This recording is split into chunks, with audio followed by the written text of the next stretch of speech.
How you doing, guys? Yeah, way back in the day, I used to wear this big, gaudy, sterling silver ring. Not too sure if it was a serpent's head, dragon head, some ominous-looking thing. When I started studying with Jehovah's Witnesses in 2006, I figured maybe I better leave the ring at home. It was kind of scary looking to the average person, definitely for the JWs. Okay, so I left it at home.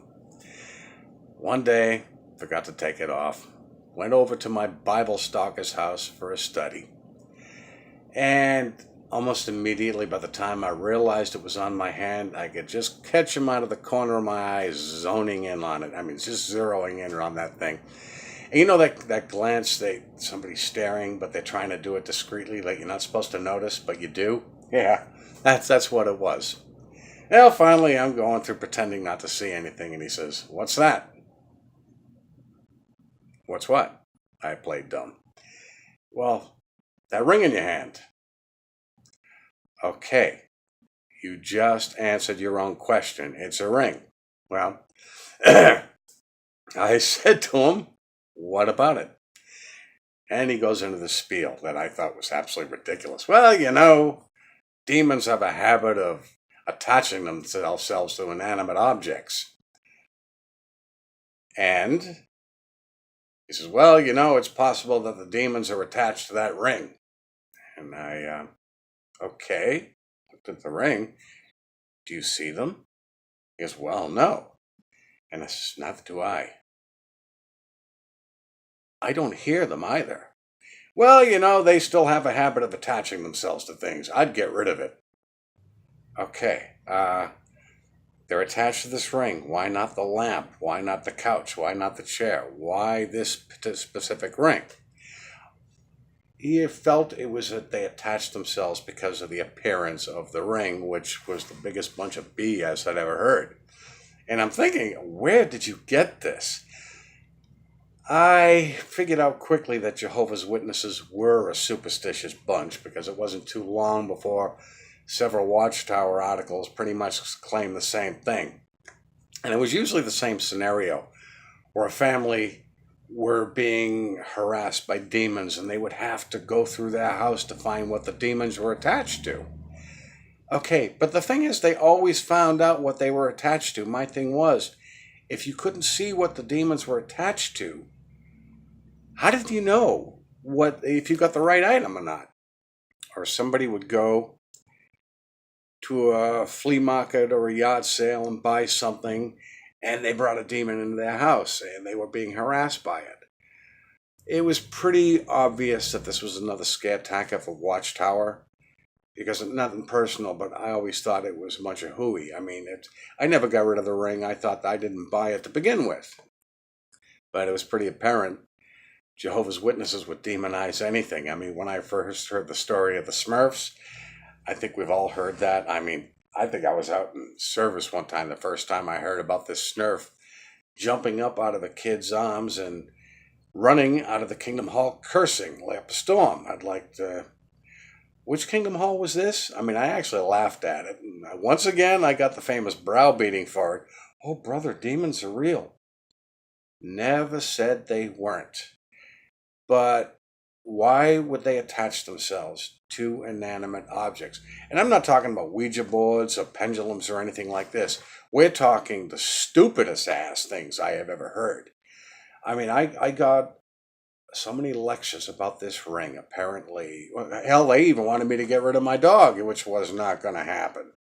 But I found out quickly, yes, Jehovah's Witnesses are extremely superstitious. And they'll be the first ones to tell you, "Oh, we're not superstitious." Yes, you are.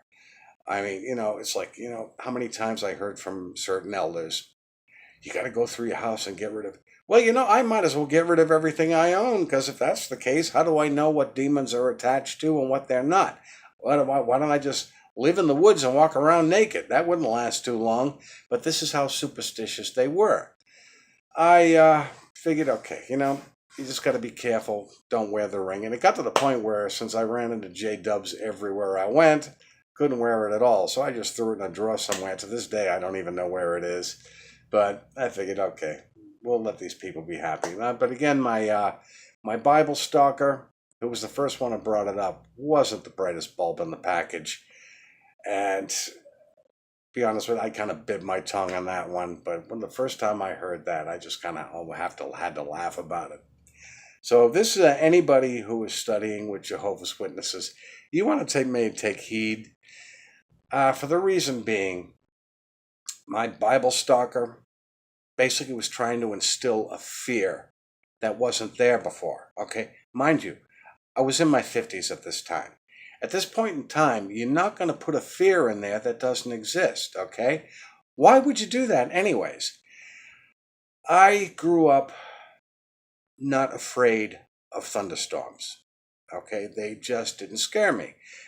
Don't misunderstand fear and respect. Okay, I know they can be very damaging, but it wasn't like I ran at the first sign of a crack of thunder.